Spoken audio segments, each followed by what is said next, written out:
here in just a moment. Disc Dog also says that he saw where Delp got a bump. Yeah. So was it 24/7 that did the re-rank? So Delp gets the bump. No surprise there. Carlton Mann Jr., I believe, got a big bump, and that's probably the least surprising news of all. He was due for that. Who else am I? Who else am I thinking about? Marquise Groves Killebrew just got a big bump, I think, there as well. So yeah, a lot of bumps kind of coming for some of those guys, which is fun to see. Brian Jones says our family's decided we are the Braves jinx. We didn't watch last night. Listen, over the course of the years, especially with baseball, for whatever reason, baseball kind of brings out my superstitious tick where, like, when I was a kid, I used to not watch the games at all. Like, I would literally like lay on my bed, cover my face with my arms, and just listen to the play-by-play. Now trying to do that, you get the awful tones of Ron Darling and all the goofiness that he's been a part of for the entirety of this series. But I can promise you there are a lot of big moments. The 92, when I was in the ninth grade in 92, when Sid slid, and I'm about to sneeze, so I apologize for that. But in advance when this comes down. But in 92, when Sid slid to clinch the National League Championship Series, then the live action moment, I wasn't at the Braves game. I was watching the game on TV, and I was like covering up my face, not watching it, heard it through my ears. So baseball, for whatever reason, has kind of brought out my superstitious nature in a way that the other sports kind of don't. Something about baseball and the sustained tension that brings that out. I really don't like superstitions, and I try not to be superstitious, but there is something about baseball that makes superstition seems like a good idea. As the old joke says, I'm not superstitious, I'm a little stitious. And in baseball, I kind of go that direction every now and then. Visor checks in to say dogs on top season. I like that from Visor. So everybody else is here too. Jermaine King says, I'm surprised that Branson Robinson isn't a 5-star yet. He's still the number 2 running back recruit. And what I like about Branson Robinson, Kendall Milton as a recruit was a lot the same way. And we'll get ready to start the regular show after this. That Georgia fans have almost had no concern whatsoever about Robinson's ranking. Remember when Kendall Milton was signing at Georgia, he ended up being like the number 7 running back in the country or something like that. But for the most part, there was no back the Georgia fans wanted more than Milton. He was just identified pretty quickly as a fan favorite, and whoever was ranked ahead of him ended up being inconsequential to most UGA fans. And Branson Robinson's a little bit the same way. Now, Robinson's a very highly rated recruit, but for the most part, you won't hear much in the way of Georgia fans, saying, oh, well, he's only a 4-star and anything like that. Robinson, because of the nature of his personality and the nature of his recruitment, he's just always been a mega fan favorite. The other comparison to Milton is he's also been committed for a while now, which almost makes you, I hate to say this, but you kind of forget about him a little bit. But he will be one of those guys that Georgia fans reacquaint themselves with as that process gets ready to come to an end. All right, so that is where we are today. It's Terrence Edwards stopping by. It is a little bit on the Georgia quarterback situation as we head towards the Florida week next week. But to start off with, a lot on where things stand. Georgia adds the 5-star defensive lineman Mykel Williams. Big recruiting win. What do you say we talk about that off the top as Dog Nation Daily, the daily podcast for Georgia Bulldogs fans, presented by Merriweather and Tharp, begins right now. And here on our program, let's get ready to start things this way. Boy, wasn't it fun yesterday to be on the air live as 5-star defensive lineman Mykel Williams had announced that he had flipped his commitment from USC, that he was officially joining the Georgia class, fresh off having taken an official visit to UGA that previous weekend. And what made it more fun on our show was the fact that we had actually been, as luck would have it, we had actually been talking about Williams I'm talking about the moments, the final seconds before he made the announcement that he was flipping to UGA. We had been talking about this on Dog Nation Daily, presented by Merriweather and Tharp, with Jeff Sintel, who made a special Wednesday appearance in our show to kind of rehash everything that was going on with UGA recruiting. It was a really cool moment. And in the midst of all of this, I don't want you to miss something that Jeff said, because the way that all this goes down is, so a couple of weeks ago for the Arkansas game, Bear Alexander was there. There were some UGA students who had their, like, we want Bear stuff painted on their chest, and they were holding up the signs and everything else. And I had taken a picture of that, and I tweeted it out, and it had gotten some attention. And I guess that Mykel Williams had noticed that and shared that with Bear Alexander. Mykel got a kick out of the way in which Georgia fans were showing so much love to Big Bear. And apparently that was one of those things that was also a little bit of a repeat for Mykel himself when he took his official visit this past weekend. So if you want to know like the final touches on what turned out to be a Mykel Williams flip from USC to Georgia, on our show yesterday, Jeff told a great story about this, and I don't want this to get lost in the shuffle. Good stuff from Jeff Sintel from yesterday, Dog Nation Daily, presented by Meriwether and Tharp. So let's begin with this right now. Remember a couple of weeks back when Mykel Williams was actually the one who first saw on social media the Big Bear Alexander, that "We Want Bear Alexander" sign? They were both in the front rows, and Mykel's pointed out on his phone to Bear. He's like, "Look, man, they do sure love them some Bear." Brandon, Georgia picks him up for his official visit with a car service, probably about 10 o'clock, 10:30 a.m. on Saturday, coming from Columbus. And somebody, one of his coaches on the Hardaway staff, sent him something on his smartphone this time. And Brandon, it was that "We Want Mykel" that showed up on game day. Georgia didn't have to do that. Just social media did its thing. And probably if we had to say what was the most impactful single thing for Mykel Williams on his visit, that's when he's rolling up 85, trying to get to Athens on a game day. And he looks on his phone and he sees ESPN College Game Day and he sees "We Want Mykel" in the background. And for him, that was the wow, eye-opening, oh my gosh moment. Because a couple weeks earlier, he was the guy pointing out, "Hey, man, they love them some Bear." Well, this time he found out that Georgia fans do love them some Mykel as well. So I just think that's great from Jeff Sintel. And if you want to hear the recipe for a successful official visit, there are really twin pillars that have to be paid attention to. First of all, there's the organizational push, the stuff that comes from the football program itself of how do you get the car to the hometown to get the guy picked up, or for the out-of-state recruits, maybe they're flying in. How do you make sure they get to the game on time? How do you get them fed well? How do you make them feel comfortable? Find them some of their friends to hang out with, or, introduce them to some folks from the university and let them, help them make them feel at home. There's a real organizational structure required to get the hospitality to feel the way that it's supposed to be. And some of that comes from the program itself, but concurrent to that, there's also that grassroots thing too, where when Bear Alexander was here a couple of weeks ago, the Georgia fans had their Big Bear signs ready. "We want Bear." Mykel Williams noticed that. And then you had the same thing for Mykel on his official visit. And a lot of you saw this on game day. At one point in time, one of the crowd shots, and you just saw the big letters, "We want Mykel." "We want Mykel." It's like each letter on a poster board spelled out big all the way across. And imagine if you're Mykel Williams, you're driving to Athens. I'm sure they're picking you up in a nice car. If I had to guess, it's like a black SUV. That seems to be what the recruits go around campus in from time to time. So you're in a nice, comfortable SUV. You're taking a ride, over to Athens from Columbus, and then you're shown on your phone, hey, on game day, as it's airing from the spot you're going to, big sign that says "We want Mykel." My guess is it's probably hard not to feel at home at UGA after that. Then lo and behold, you got the Mykel Williams commitment coming yesterday. In fact, let me show you on the screen here.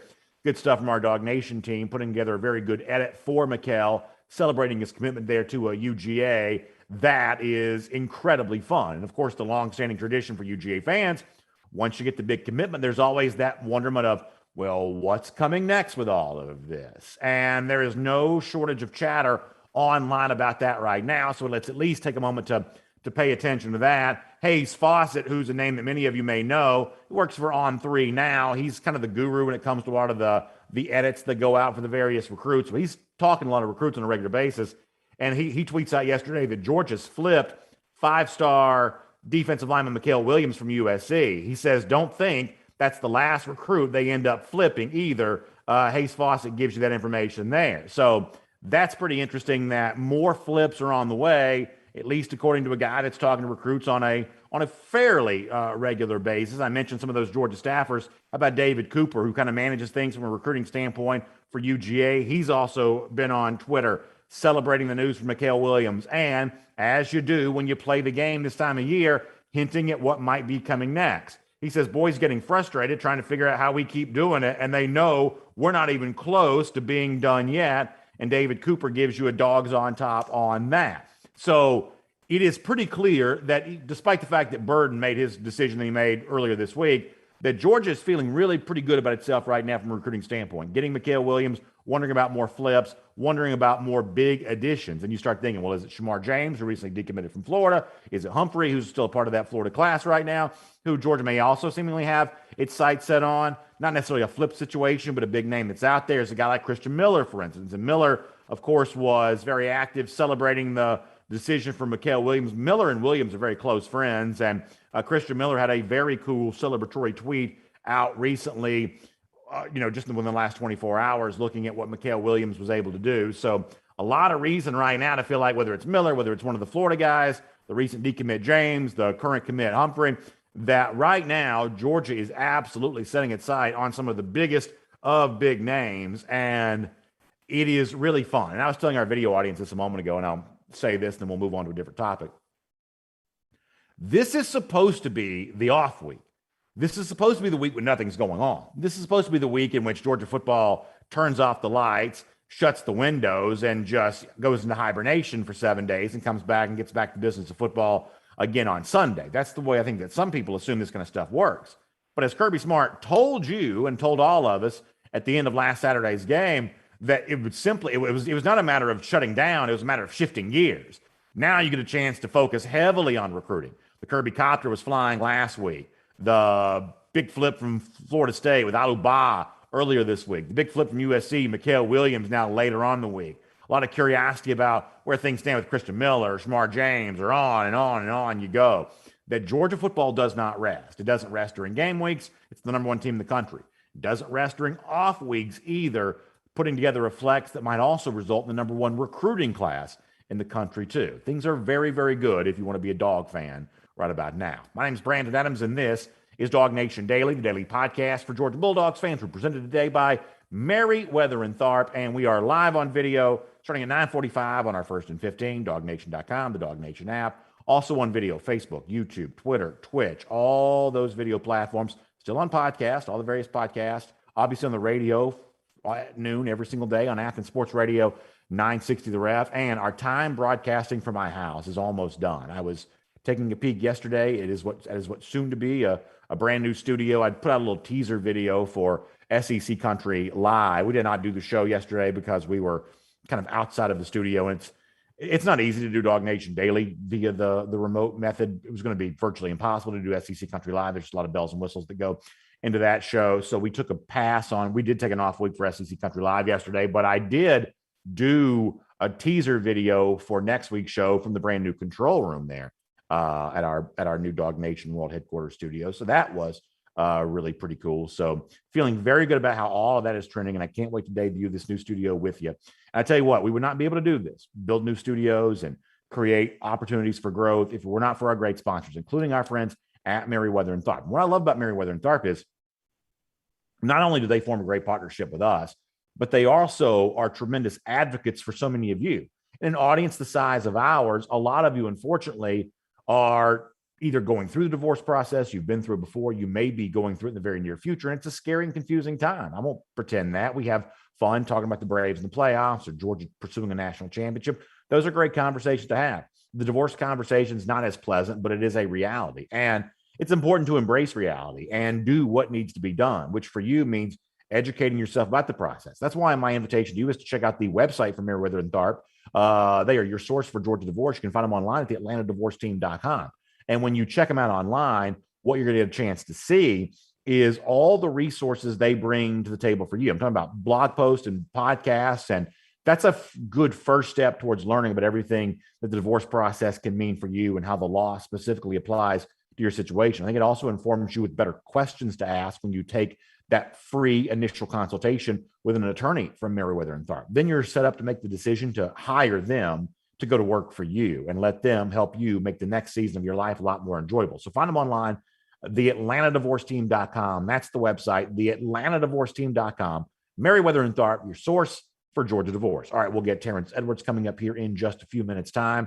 Good stuff with Terrence. We'll talk to him about kind of what's next for Georgia, the receiver position, now that Luther Burden's made the decision that he has made to choose Missouri, and so much more. That's Terrence Edwards coming up here in just a little bit. Before that, I want to go around the doghouse, and it's presented today by our friends at ServPro. And I want to kind of go back over the course of the last couple of days, Kirby Smart talking quarterbacks here, and kind of what that means as you head towards a Florida game next Saturday with Stetson Bennett remaining as the starter. He's been playing and playing well.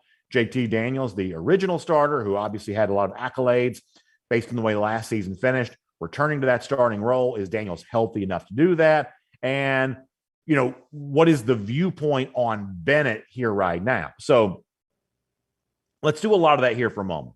Let me start with Kirby Smart going back to last Saturday, just on the simple idea of how the quarterbacks will be evaluated ahead of next Saturday's game against the Gators and the viewpoint that Kirby has. Let's take a listen to that. We evaluate that position like we do every single position. We go to practice. We do third down period. We do 2-minute. We ask questions in meetings. We do everything just like a normal position. So we evaluate that position just like we do corner, left tackle, everything. Now, it is different in the management of it. I get it in terms of reps and things, but we evaluate the same way. I mean, I'm proud of the way Stetson played, and I'm hopeful that JT gets healthy as soon as possible. So I understand why Smart says what he says there, but the one thing I think we all very much understand is that the quarterback position can't be truly evaluated the same way other positions are, because you have to decide who to give those practice reps to.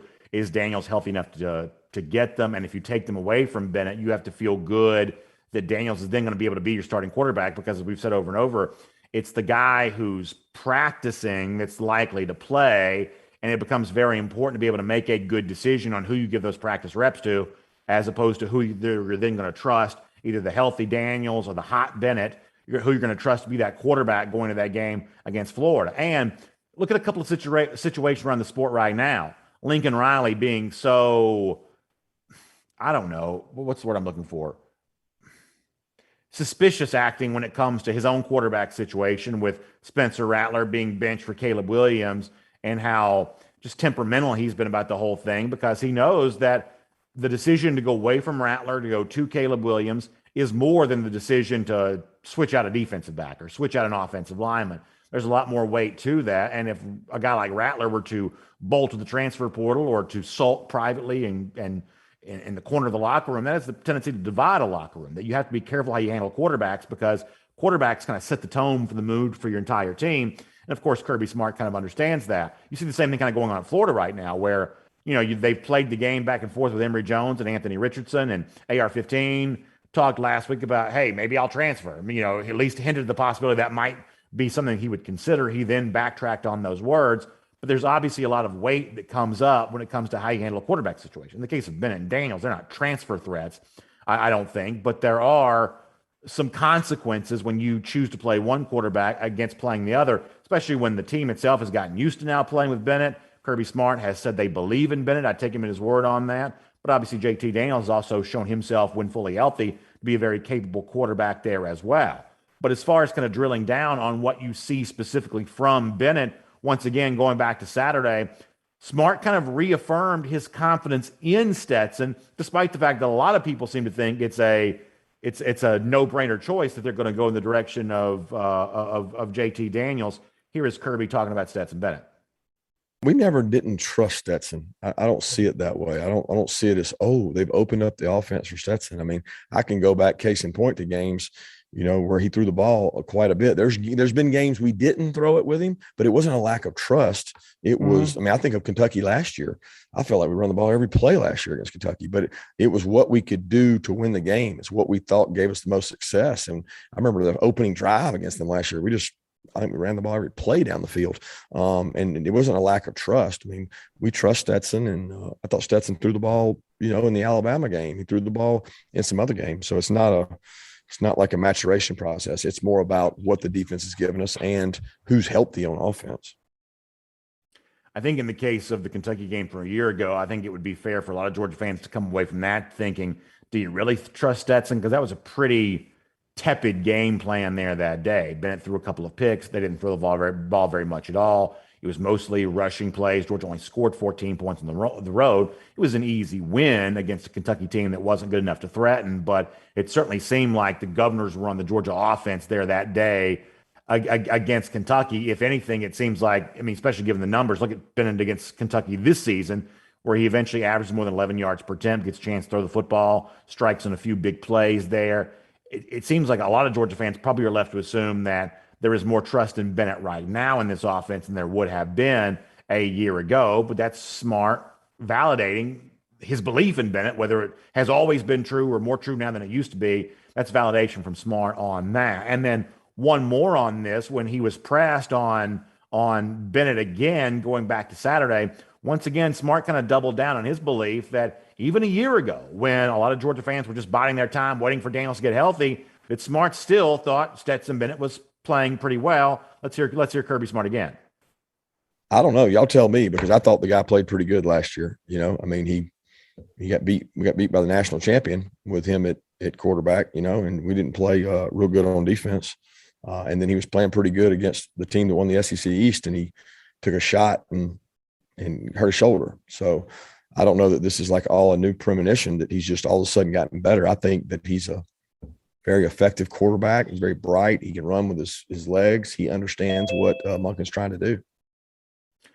I think it's very fortunate for Georgia. They've had a backup quarterback that has played as well as Stetson Bennett has played while he's been in, both a year ago and this year there as well. That's a really good thing for Georgia. There's no quarterback controversy here at UGA. It's a positive quarterback situation, the fact that Georgia's had multiple guys succeed and do well. At the same time, I am also of the belief that for Georgia to be at its top-end level performance, the best that it can be, I do think there's a need to eventually turn back to JT Daniels for all of that. And there's a very good chance that Georgia has to go back to Bennett again if Daniels can't be fully healthy. But the best version of Georgia, I still believe, involves JT Daniels at quarterback. But is he going to be healthy enough to provide that against Florida? That becomes, I think, a very fair question. Let's go to Tuesday here for a moment. Let's hear Smart on the topic of what Daniels is able to do this week and how healthy he even is. This is what Smart said when he updated the media on Tuesday afternoon. This has been ahead of the Tuesday practice. Here's Kirby from this week. JT has been able to, his pitch count has kind of increased. He got up to maybe 65, 70 throws yesterday with Ron, pain-free, increasing distance, getting out further and further. I think he had around 40 or 45 yards. Hopefully I'll know more today, because we didn't really practice yesterday. We threw him. He got to throw, but we didn't practice. We did a walk through, clean up kind of deal, and we'll know more today, because he's hopefully going to get some quality reps and see what kind of velocity he's got. So that was Smart on Tuesday. Let me quickly give you an update from yesterday. I'm going to read this. This is from the SEC coaches teleconference about Daniels a day after Smart said what he said there, that Daniels took more reps with the groups yesterday than he has in the past. I thought he did a good job with those reps. However, Smart says he'd be the first to tell you, speaking about JT Daniels, there was a little rust there from not having taken as many 11-on-11 reps or good-on-good reps. And once again, that reinforces what we've said over and over again, that the issue for Georgia is not so much choosing of who do you want to start between a healthy Bennett and a healthy Daniels. The issue continues to be, is JT Daniels healthy enough to fully practice? Is Daniels healthy enough to be that full participant in practice, to shake off that rust, to get back in sync with his offense? And that's what's going to allow him to be the best available option against Florida. But even though there's a lot of excitement on my part to eventually see Daniels again, if he's not able to practice that way, then the odds of him being that guy in the game, whether it be Florida or any time until this is true, I think those odds, kind of go down a little bit. So hopefully as we head towards that Gators game next week, you hear more updates from Smart about Daniels being comfortable, a full participant in practice, and able to, as Smart alluded to yesterday, shake off that rust. That's Around the Doghouse. It's brought to you today by our friends at ServPro, restoration specialists when it comes to the damage you may get around your home from fire and water intrusion. The folks at ServPro can fix that, repair it for you, clean it up for you like it never even happened. All the ServPro franchises are independently owned and operated, which means you get folks who understand the value of a family-oriented service, local-oriented service. That's what ServPro can provide for you. Your water damage, your fire damage, those things, they can repair it for you, clean it up for you like it never even happened. So check out ServPro today online at servpro.com. Terrence Edwards is ready to join us right now, so let's dive in and say hello to Terrence. We'll talk to him about the Georgia quarterback situation in just a moment.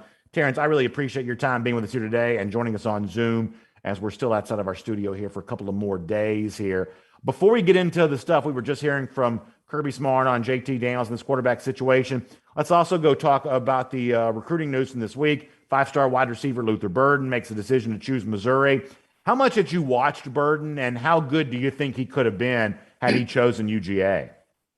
I watched him a pretty bit.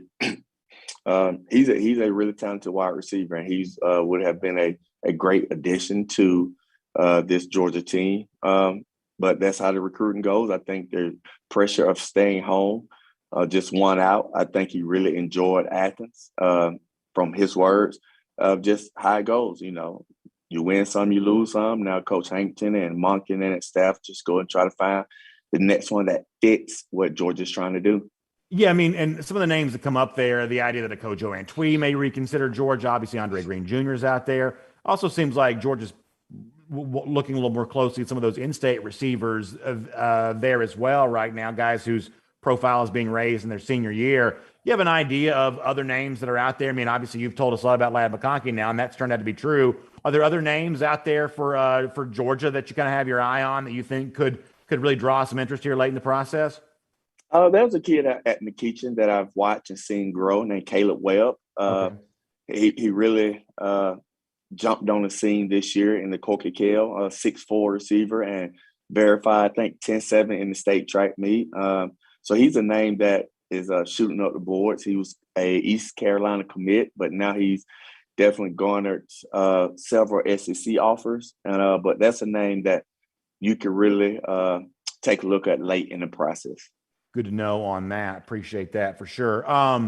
In the case of the quarterback situation, we just heard a little bit of Kirby Smart talking about his faith and belief in Stetson Bennett. Obviously, how could you not believe in Stetson given what he's done this season playing in place of JT Daniels, and also that need to see Daniels get healthy again. It sounds like JT's on his way to doing that. Smart updated the ability to throw the ball more at the beginning of this week, talking yesterday about being in those kind of good on good 11-on-11 situations, and now trying to shake off that rust after having really not played much football as of late. How do you kind of evaluate and view the quarterback decision and the situation that's currently playing out for Georgia right now?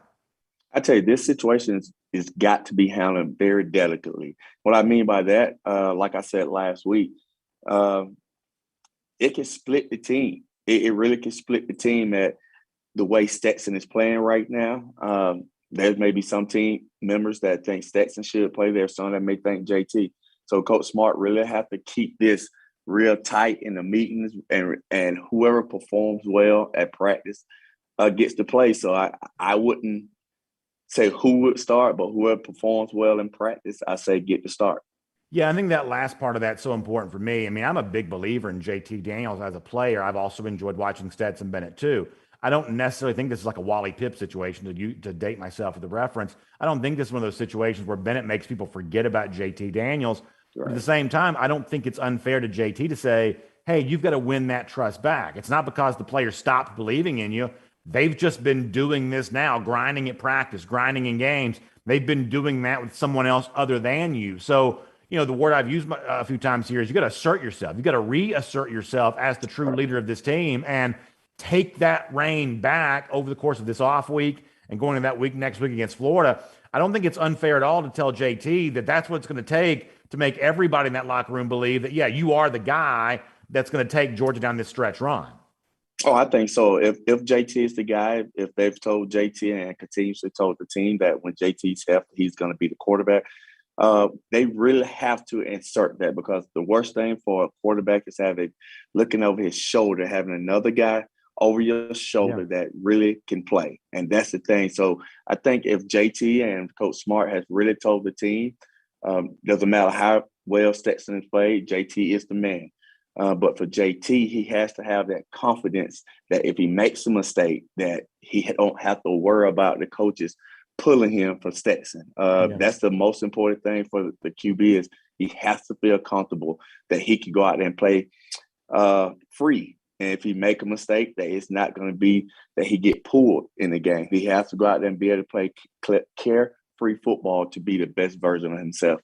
And here's the other thing I'd add to that. You know, JT's had some injuries. He's had some lingering injuries, and there's a chance that he could play against, let's say, Florida, but there's also a chance that he may be hurt again after that. If you just take the quarterback job away from Stetson Bennett, hand it to JT Daniels, then I think a lot of those Georgia players who've grown to believe that Stetson Bennett's a starter level quarterback, if they see Bennett handled that way by the Georgia coaching staff, when Bennett is reinserted, if he were to be because of another JT Daniels injury, all of a sudden the confidence that Georgia players may have had in Bennett, I think that wanes a bit because they saw him have that quarterback job just easily taken from him and given to Daniels. I think that could potentially reduce the value of Bennett in the eyes of his teammates. And I think that's another thing that if you're Georgia, you want to be careful not to do right now.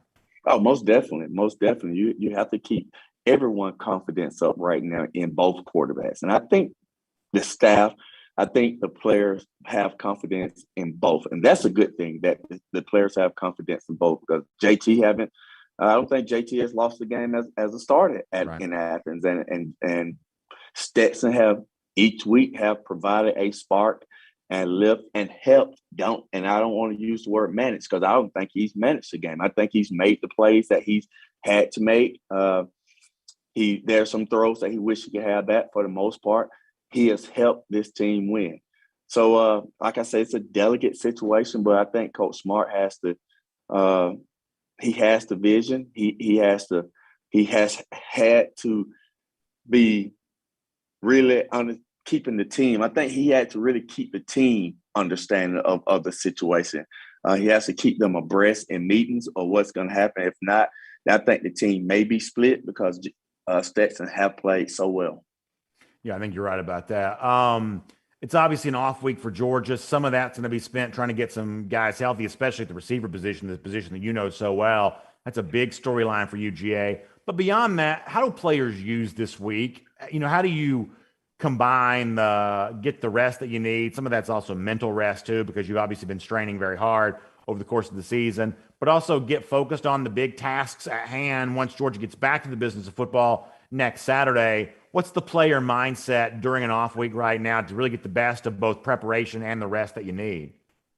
You got to continue to stay locked in. I know it's an off week. We don't have an opponent coming up, but you got to stay locked in mentally. It's a lot of cleanup week this week. I think a lot of the off weeks I've been a part of, it has to do a lot with your team and not your opponent. So this week, I think the Georgia staff should probably focus on themselves and what they need to do to get better, go through some of the weaknesses and try to make those strengths. Then next week, we can focus on Florida.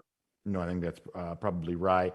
One of the things that's come up lately is Cortez Hankton as a receivers coach, given the fact that A.D. Mitchell's having a terrific year, Ladd McConkey's having a terrific year. The Georgia has really found success with its receivers in a way that would have been difficult to predict, given the fact that Pickens and Jermaine Burton and Marcus Rosemy-Jacksaint and Arian Smith and Dominic Blaylock, that's at least 5 names of guys that you thought would be major wide receiver contributors that have spent a lot of time, unfortunately, injured here this year. It seems like Hankton's found a way to develop who he's had available and get success out of them. What do you think of Cortez Hankton as a wide receivers coach? I think he's the best. I've had an opportunity to be around him a lot, and he develops. That's the main word. And I tweeted out yesterday or so that you could bring in 5 stars, but it's all about developing the talent that you have. That 5-star is someone's opinion about that kid. But they don't account into the heart and the will that some of these young men have or don't have. And I think the 2 3-star or 2-star true freshmen that we have right now, it's a siblings of that recruiting services don't take into account is that the heart and the will. And both adjectives that come up when I talk to Coach Hankton about AD and Ladd is both of them are dogs. And I sent him a text the other day. I was like, man, your 2 young pups is going to make it really hard for your older guys to get playing time because the way they're playing right now. And the older guys, and it's a good situation though, because Ladd and AD are going to push those guys. If you want to play, I don't want to come off the field now.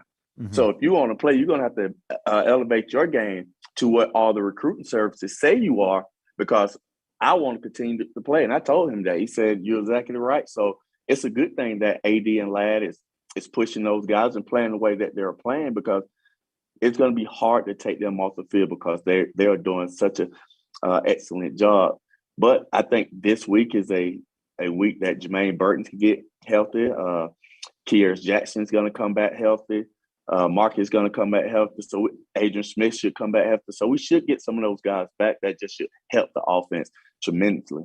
It seems like to me that a quarterback throwing to receivers is almost like a basketball or something like that, where we think about basketball as being kind of like a rhythm sport. Like once you get in the rhythm of the game, it seems like you start playing better. When it comes to guys catching the football, there's a little bit of a rhythm to that, right? And no fault of Kearis Jackson. Some of those guys have been injured, but while they've been out, there has been a rhythm established. We just talked about that with the quarterback spot a moment ago. Bennett's kind of in that rhythm right now. And the receivers that have been playing, they're kind of in that flow of the game there too, that it's hard to replicate that when you've been on the sideline. Once the team that's on the field is clicking together, it's hard to break up that chemistry, isn't it? Oh, it is. It is. But that's what you have practice. I think this week is, like I said, it's a week that it's about the Georgia Bulldogs and not about your opponent. So Jermaine Burton could get reestablished back, and Kearis could get reestablished, because we're going to need those guys at some point to make a play. They're veterans. They've been there. They've done that. So we're going to need all those guys at some point to make a play or two to help win a game. It could be a third down catch. It could be a touchdown catch. It could be something that helps this team win. It could be a block. So we're going to need all those guys to get where we want to go to. By the way, you're a terrific coach. You've worked Pace Academy for a long time, individually guys there as well. We also had a chance this week to talk to your brother, Robert. Robert's doing a great job there at Riverwood High School. They've had a tremendous season and a fun game coming up this Friday night on Peachtree TV against a very good Cambridge team. And you pointed this out on Twitter this week, that not only is Robert there on the side of Riverwood as head coach, but Reggie Brown, the terrific former Georgia wide receiver, is also wide receivers coach there at Cambridge. So a lot of former dogs here on the coaching ranks in the high school football around the state of Georgia. Terrence, how much fun is that for you to be able to see? Obviously, you're a big part of that too. It's wonderful. It's wonderful. I really want to give a big shout out to my brothers. Somebody posted the other day, Derek Tatum, I give him credit, posted something about Robert the other day. He's in 6A football, got 38 players, no 5-stars, no transfers, he's playing with what he's got, and he's ranked in 6A, 7-1, and has the opportunity to win his region. That's coaching. Anyone can coach a star-studded team with a bunch of transfers and having 5-stars over the field, but can you coach with 38 players in 6A with no 5-stars, no 3-stars? His quarterback is committed to Toledo. That's right. But go in there and coach those guys. That's when you can find a really good coach. And Reggie's Reggie, man. If you know Reggie, you know what I mean. He's a good dude. Knows football, loves football, and those Cambridge receivers is lucky to have a guy like that on their side. Speaking of 5-stars, former 5-star receiver himself, right? Yes. And you know what? I have to tell him all the time, I actually beat Reggie Brown in the state championship game my senior year at Washington County. We went to Carrollton and beat them his junior year in the finals, 42-28. And every time I talk to him, I have to let him know about that. That's always really good stuff. And then one more thing on that topic you brought up a moment ago. What I love about Robert there as well, and what I love about doing these games on TV is, like, sometimes, to be completely frank, we are televising the big 5-star name, and that's always fun. Fans want to see those guys play. But I tell you, and I know that if Rusty Manziel, who does the games with me, if he was here, he'd say the same thing. Part of the fun of doing the games on TV, in addition to giving the fans what they want to see, the names they already know, broadcasting some of those names that are not household names yet, guys at a place like Riverwood that do deserve the attention. And, we've seen already this year, offers flood in for a lot of these guys after they get a chance to play on TV, or in some cases, the even bigger offers start flooding in. Robert's got a terrific defensive back who I think has a chance to make a name for himself on TV tomorrow. And, Robert will, be there to tell you that he's got guys on that team. And I'm sure, the Cambridge side is going to say the same thing here. But there are guys that you want to get that TV camera on, because that's still the easiest way to get the message out of, hey, there's a player that you're overlooking. There's a player that you may not be paying close enough attention to. That's always, to me, one of the fun things about being on TV is the chance to not only broadcast the names that people know, but also, really go out there and show you some of those names that other coaches around the country ought to know. Right. And speaking of Robert's quarterback, Avery Smith, you're going to be delighted to see this young man play. He's a really good dual threat quarterback. He makes a lot of things happen. He is the engine that makes this team go. So he's been a delight to see develop over the last 3 years, and he's very exciting. And I watched Robert film each week when our sons are at football practice. Both our kids play on the same football team, so he shows what I watch his film. And his quarterback is a delight to watch. I think a lot of people who watch this game will see this is a underrated quarterback here, Avery Smith, and he's a terrific football player. By the way, speaking of your son, I saw some video, a good-looking run from him last night as well. So congratulations on to you for him finding the end zone. Oh, thank you. That's my middle son, Troy. He's a dynamic athlete. I give him that, and he showed it last night. And my older son, Terrence, had a great catch Monday night. Is a clinic tape, and I can show these to some of the kids that I trained. That's good. I don't train my son. He sit there and watches and pick up a lot of stuff, and for him to catch the ball the way he did, that was a moment where I almost jumped over the fence, go hugging myself. Oh yeah, it was wonderful to see. Well, I'll let you go after this, but I mean, you've obviously succeeded at the highest level of athletics, and we're both big sports fans now, watching all these games on TV. There's nothing like seeing one of your children have success athletically, though, right? Like, even if it's a small thing, there's just nothing like the feeling that gives you. There's no Braves game, there's no Georgia game, there's no athletic moment in my own life. There is nothing that provides the feeling that you get when you see one of your children go out there and have some success athletically. That's the happiest I think I ever get. Oh, most definitely. People don't know I'm still the all-time leading receiver in touchdowns in Georgia history with 30. But I didn't celebrate at all. When my kids scored, I did more celebrating with them than I did with my own self scoring touchdowns. That's just a moment I was like, wow. There's no doubt about that. So a couple of reminders here. Peachtree TV, Friday night. Our friends at Score Atlanta, we team up with them. Streaming at CBS46.com. Riverwood in Cambridge. Terrific battle. That's going to be great. We'll see you there on Friday night for that. Also, Terrence, remind folks for yourself, as you said, you're working with these receivers all the time, getting them better, catching the football, running those routes, and really making a name for themselves, getting the attention on these college coaches in the process. How can folks connect with you? Yes, you're looking to get your son or daughter now trained to be a better receiver, pass catcher. You can find me on all social media at Terrence Edwards Wide Receiver Academy. Terrence, great stuff. We'll look forward to chatting with you soon, and we appreciate your time here today. Thank you. Good stuff there. Terrence Edwards here, part of Dog Nation Daily, presented by Meriwether and Tharp. We'll roll in here. We'll go cruise around the SEC now, courtesy of our friends at Royal Caribbean, and it is time to start thinking about getting back on the seas with them. I'm talking about one of the beautiful ships as a part of the Royal Caribbean fleet. So many of these sail out of Port Canaveral, short drive from where we are in the Atlanta area. Really fun getaway destination. If you're cruising for the first time, one of those 3 or 4 night cruises is perfect for that. Just a way to kind of find out just how much fun it all is, including the recently amplified Mariner of the Seas going out of Port Canaveral. One of the cool things about those ships and those cruises is one of the destinations as a part of that is Perfect Day Coco Cay. It's the private island exclusive to those on Royal Caribbean ships, and it is an unbelievable oasis, unlike anything you've ever experienced before. On the island, there's a thrill side, which means tallest water slide in North America. There's a chill side, which means there's like these floating private cabanas, almost like being in Bora Bora or somewhere like that. It is just an incredible getaway, and it is for you to be a part of there. So check out one today, your chance to be a part of a Royal Caribbean cruise. And I think the best thing to do to kind of get you ready for something like that is to turn your attention to folks who really know all about it. I'm talking about experts who are a big part of all that. It's our friends at the Cruise and Vacation Authority. One of the cool things about the Cruise and Vacation Authority, the owners are a couple of UGA alumni, so that's a really cool thing.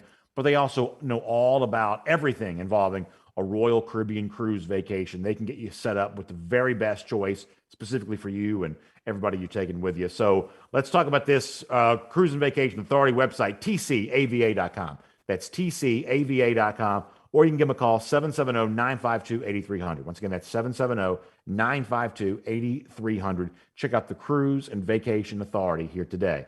All right, let's bounce in here. Let's do our cruise around the SEC here for a moment. Let's talk about a couple of things. One of the things I think is interesting, this has been out there for a couple of days. I meant to mention this yesterday, and we just kind of got busy with the Mykel Williams stuff. We weren't able to hit this. It's amazing how much debate is continuing from even non-SEC centric media, and certainly not Georgia centric media.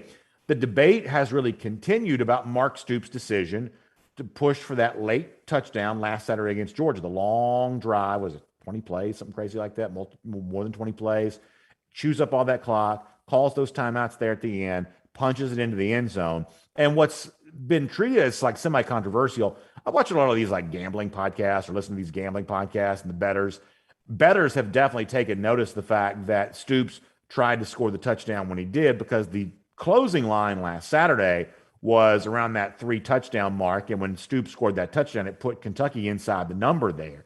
And I think a lot of folks are fairly asking, wait, was this Mark Stoops actually playing with the point spread in mind? Was this Stoops actually trying to keep it inside the number? And what does that mean for the future of college football if coaches from now on are going to be this aware of the point spread, and instead of coaching to try to win the game and coaching to, basically live for tomorrow if you're losing the game, now actually coaching to come down with the spread? First of all, Stoops would not be the first coach to ever, if this is indeed what he did, Stoops would not be the first coach to ever do this way. I think, coaches have done this in the past, but I don't know that anyone maybe has as blatantly done that as what Stoops did.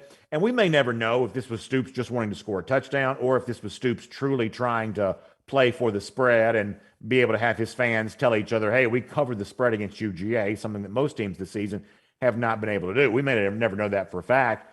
But let's say that Stoops did do this. Let's say that Stoops was aware of the spread and used that game on Saturday as a way of, narrowing that and getting the cover against Georgia.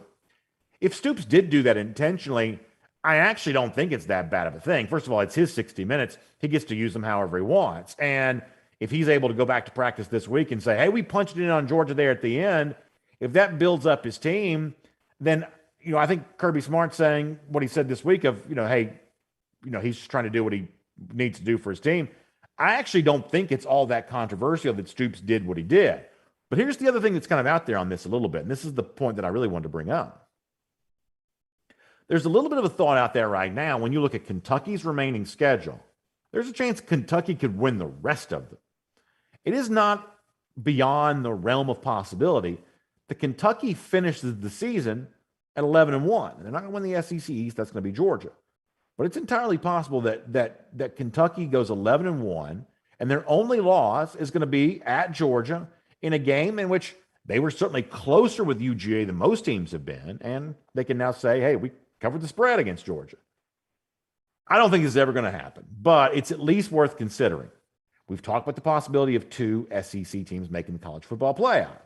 And in the past, when teams have made the college football playoff as a second team from the conference, like in Alabama in 2017, for instance, that was a team who did that without playing in the SEC championship game. Last year, Notre Dame made the playoff in the one year that it was in the ACC officially when it lost the conference title game. But for the most part, when a non-conference champion from a Power 5 makes the playoff, it does so without playing in the conference title game. Think about Ohio State a couple of years before that in the Big Ten as a for instance on this. This is a very weird year for college football where chaos is reigning supreme and where, you're left to wonder, well, who would you consider for the college football playoff? I think an 11-1 Kentucky, with the only loss being, not the worst looking score at number 1 Georgia, that might make for a very interesting playoff discussion on down the line. Now, Kentucky's obviously got to win the rest of its games, and maybe it'll do that, maybe it won't. But just keep in mind the decision to punch it in late against Georgia to narrow that final margin of victory a little bit as you start to pay attention to this playoff debate as it's ongoing here, that Kentucky may find themselves sneaking in the back door of that discussion a little bit. Just earmark that for now, and we'll come back to that if that becomes relevant at some point in the future. What may also be relevant at some point in the future is the situation at Tennessee with its former coach, Jeremy Pruitt. I think what Tennessee did by essentially inviting the NCAA into its program to investigate Jeremy Pruitt, because at least from appearances, it seems like Tennessee wanted a reason to fire Jeremy Pruitt. I just thought at the time that was a very reckless, dangerous thing to do. And I think that history may judge that to be a major, major error on the part of the Vols, because now Jeremy Pruitt's getting his lawsuit ready to go against Tennessee. You probably read a little bit about this. And it seems like the strategy here is to go scorched earth as much as you possibly can against the Vols, bringing in AAU basketball names here, implicating the basketball program in some things. And essentially, Pruitt sounds like he's getting ready to tell you where every body is buried all over Knoxville, at least figuratively speaking, where every body is buried all over Knoxville related to what was going on besides him there at Tennessee. You've heard the saying that was the saying that hell hath no fury like a woman scorned. I don't know if that's true or not, but hell having no fury like a college football coach feeling scorned, that may be quite true. Some of these guys know how to talk when they feel like they've been wrong. And for a guy like Jeremy Pruitt, who's maybe not sure where his next big job is coming from, he may have little motivation not to drag Tennessee through the mud. So for those of us who like the soap opera that is the SEC, we may get a chance to get our popcorn ready for Pruitt absolutely trashing the Vols in the days to come and maybe dragging out some juicy secrets there too. So that might not be so bad all the way around. Nick Saban has talked about the Alabama-Tennessee rivalry. Third Saturday in October takes place this weekend between the Crimson Tide and the Vols. And he was asked if he thought the Alabama-Tennessee rivalry can be a rivalry again. He says, well, you can say it however you want to say it, but it's significant if you don't have success in the game because it's significant to a lot of people. And what happened the last however many years you talked about will have no impact on this game at all. And the only thing that matters is what happens now. So Saban, after kind of a convoluted statement, says, so for now, this week, it's a rivalry game to me, and I hope it is to everybody in our organization. So obviously, Saban's trying to find a way to talk up Tennessee, given the fact that Alabama's dominated them for as long as they have. And here's the one thing I'll say about the positive for Tennessee. That a lot of people look at the lack of recruiting success, the lack of success against a hated rivalry like Alabama, and they just sort of assume that the Tennessee era, to the extent that it ever existed, is done. That Tennessee is one of the SEC's blue bloods. It can never happen again. I don't know that it's likely to happen, but I've kind of softened my stance on the notion that it's impossible that Tennessee could ever be really good again.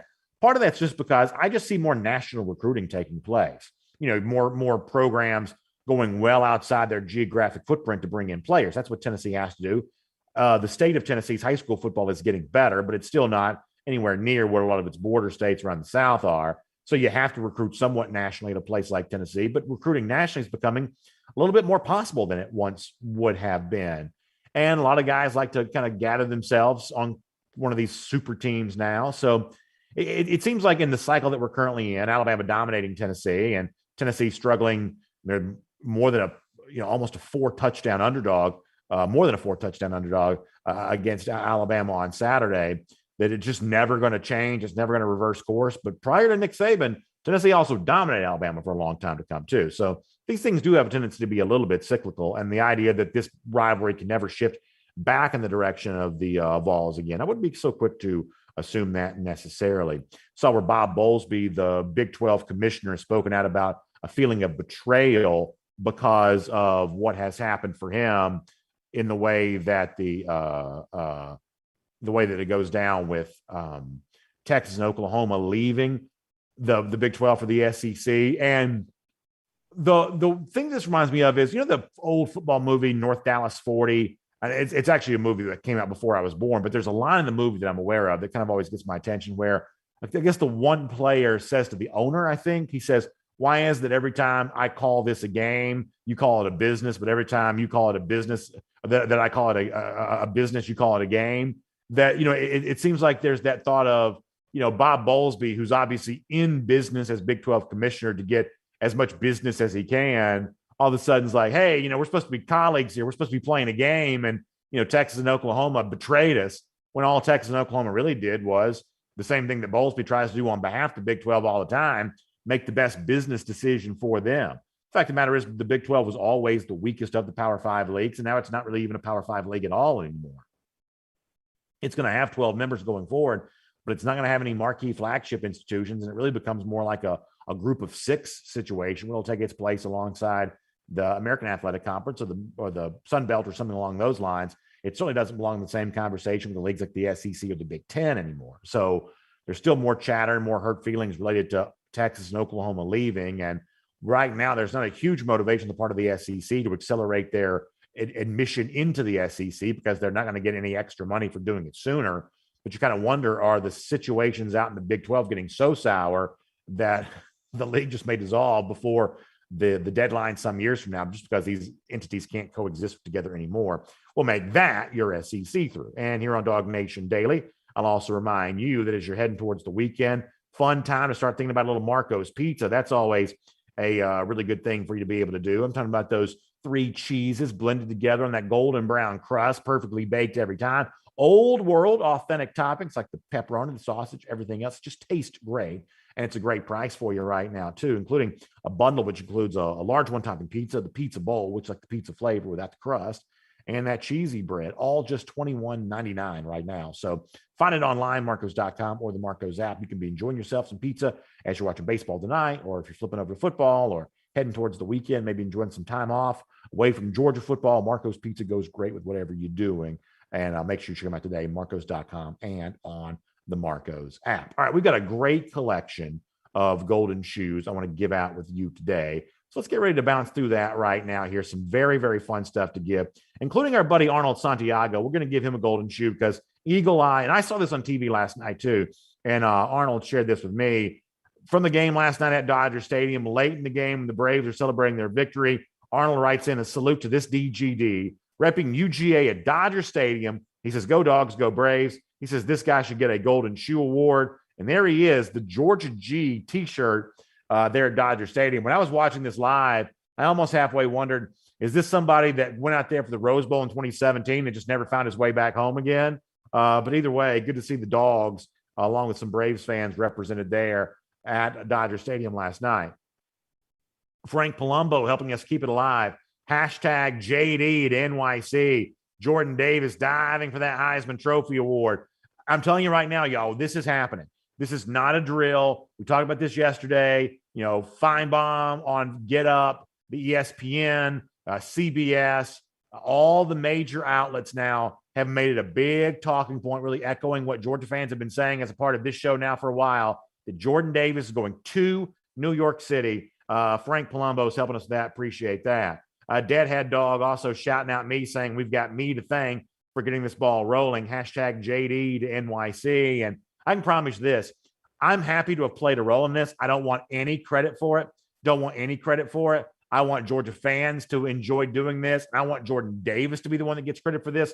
When Davis is in New York City, when he's there at the Heisman ceremony at the Downtown Athletic Club, I don't want anybody thinking about me. I want him thinking about Davis himself. This is Davis's honor. But we're going to use the power that we have, the big megaphone that we have on this platform of Dog Nation Daily. We're going to use it to signal boost everybody that's bragging on Jordan, and we're going to use it to amplify the message that Jordan Davis really does need to be in New York as a Heisman finalist. The hashtag JD to NYC is helping us out with that, which is why I want to highlight this Danny Blackman tweet here for a moment.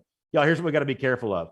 To really make this grow at the level it needs to, we have to keep the consistent hashtag. So remember, the hashtag here is hashtag JD, which stands for Jordan Davis, the number 2 NYC, which stands for New York City. So if you see folks out there that are using some, version of that, let's try to keep it cleaned up. Everybody using hashtag JD to NYC. The more that hashtag stays consistent, the more it's not kind of bouncing around for a bunch of different things, the easier it becomes for it to grow. And the more likely it is that the big networks will take notice of it and keep that conversation going. So try to keep that hashtag consistent, JD to NYC, for more on that. Trevor Barrick weighs in, showing you Jordan Davis dropping down there on, by the way, how interesting is this? Desmond Ridder from last year's Peach Bowl. This could be a preview of a future playoff game. He gives you the hashtag JD to NYC. Trevor, appreciate that. You are a golden shoe winner today. Texas Dog weighs in here and says that even Fox News is now talking about Jordan Davis, the Heisman. Hashtag JD to NYC. This is the number one rule in media. If we amplify this conversation loud enough, everyone will take notice of it. Heisman voters will be influenced by it. So we just got to keep the heat on. Hashtag JD to NYC. We're going to give out those golden shoes each and every day for those who participate in that. Lance Edwards also takes that same photo of Desmond Ridder, and instead of chasing down Ridder, he's got Jordan Davis chasing down that Heisman Trophy Award. He also gives the hashtag JDNYC. Lance, appreciate that. And then finally, how about this work of art from Joel Sidney Kelly, who is so good at this?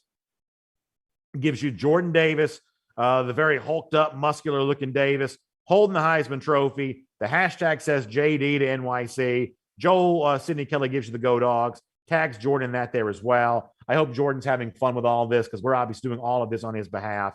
Really appreciate that. Great, great stuff. Golden shoes across the board for everybody keeping that hashtag red hot. Hashtag JD to NYC. Really, really appreciate that. I'll tell you, tomorrow we'll come back. We'll do our picks for the week, for the weekend that is to come. Does not involve Georgia, but we'll give you our picks on that with our friends at BetUS. That comes up tomorrow. And as a way of saying goodbye to you today, of course, do not forget 9 days from now, Dogs take the Gators, smack them around, getting some revenge in Jacksonville. Cocktail party is going to be a blast. Be there if you can. We'll look forward to seeing you there, and we'll be looking forward to, over the course of the next few days, doing a lot to get ready for the rivalry that means more to us than any other. A good Georgia fan is a Gator hater first and foremost. And 9 days, we think the Dogs do some flexing against a team that we all love to hate. So we'll see you tomorrow. Dog Nation Daily, presented by Merriweather and Tharp. And on video, time now for our R.S. Andrews cool down. That was a fun show to do. Terrence Edwards was great today. I know I keep putting my laptop down and picking it up. I apologize for doing that over and over again. It gets a little uncomfortable to hold, but we're going to bounce through some quick comments today. We have a lot going on today around Dog Nation, so it's quick comments, and I'm going to get back into the new studio and see if we can get that thing built out and finished in time to be on the air here very soon. So that is on the way. I'll remind you, R.S. Andrews, air conditioning, heating, plumbing, electric, the one you turn to for all of that. rsandrews.com. Our buddy Dari Payroll, take good care of you.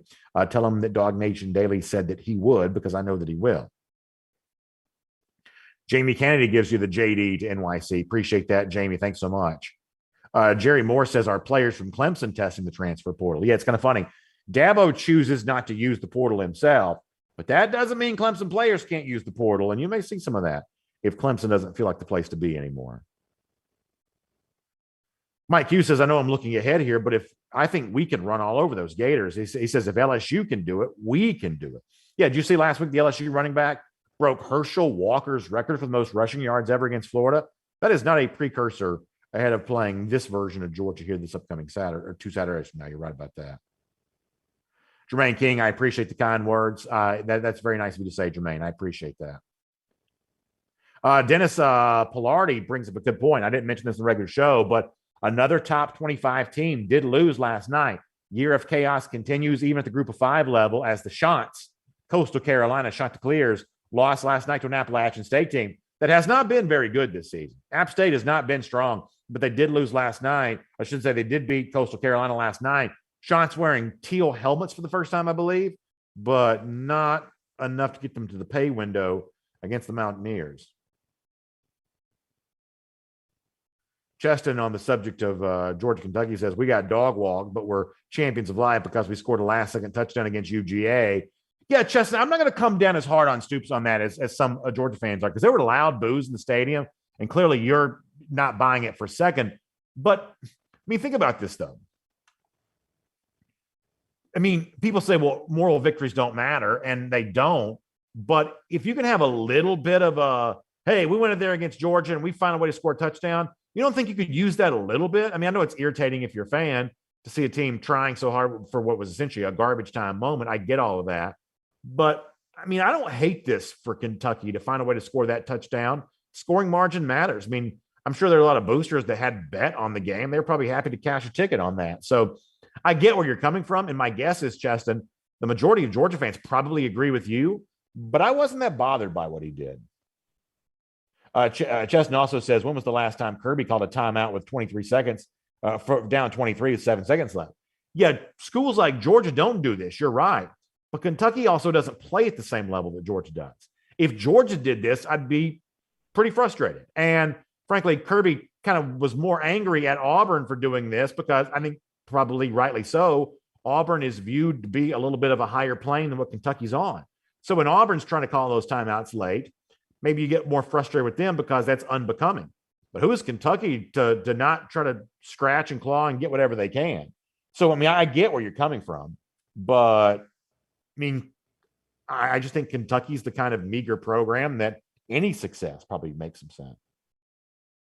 John Eisler also says Kirby would have never burned timeouts in a game where the score is meaningless. You're right.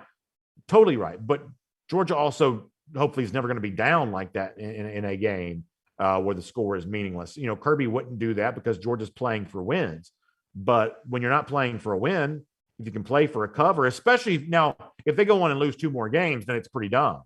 But if they go on and win the rest of their games, and if they were 11-1 with a covered spread against Georgia, I don't think that's bad for the Kentucky resume. I really don't. I mean, And I think, I mean, the Dog Nation comment section just ripping the take, and you're totally fair to do so. But I'm going to stand beside it. I'm not taking the L on this. I'm going to stand beside this. That if you go 11-1 and your only loss is a loss inside the point spread to Georgia, I think Stoops is well within his right to do that, even if it's kind of, making the most out of garbage time. And if it's, certainly not the kind of thing that a Kirby Smart would do.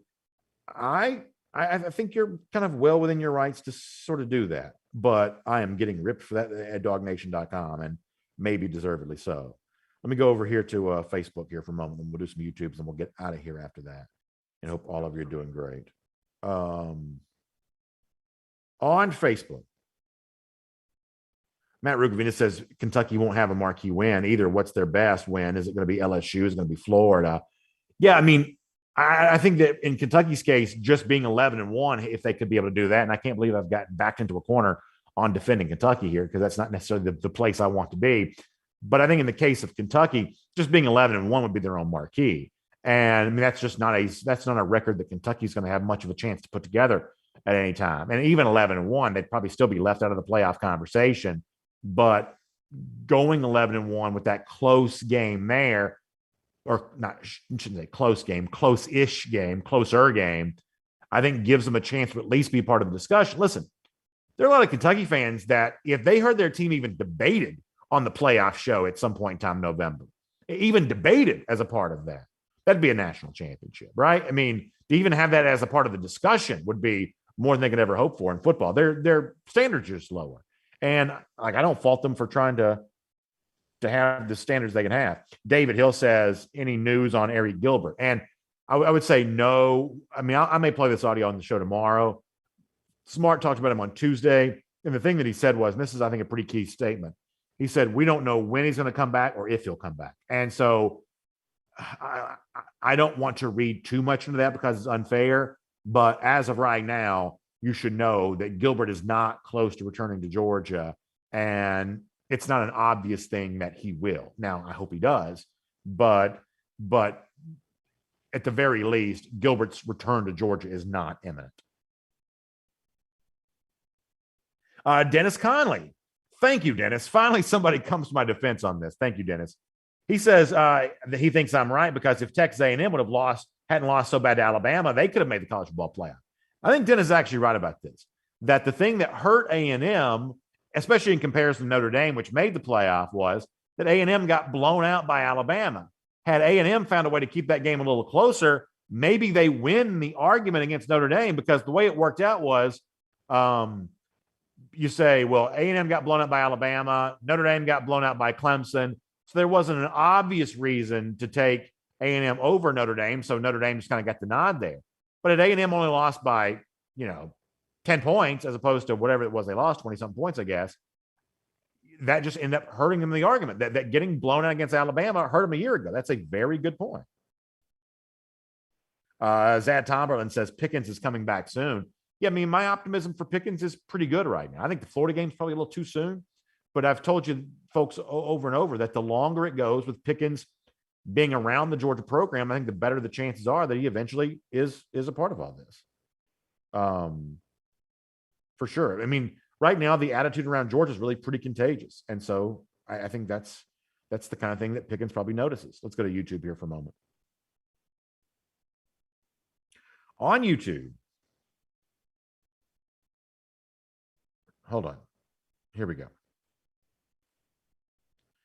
On YouTube, Crow King 123 says that, one of the things that helped Notre Dame was they had the win against Clemson. They did have that. Tripp says Eric will be back in the spring, and I hope that's true. That'd be great. James Briley says, James Briley says that he only likes it because it was a good chance for Georgia to get some practice there at the end of that game. And yeah, maybe so.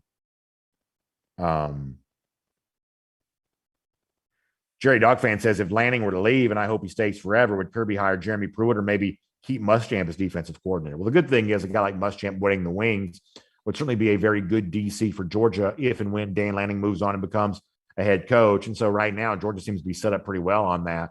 But I'm like you, I'm in no hurry for that to happen because I'm a big, big believer in what Dan Lanning is doing with this defense. Obviously, Kirby Smart's got a great defensive pedigree, and his influence seems to be heavy on this defense.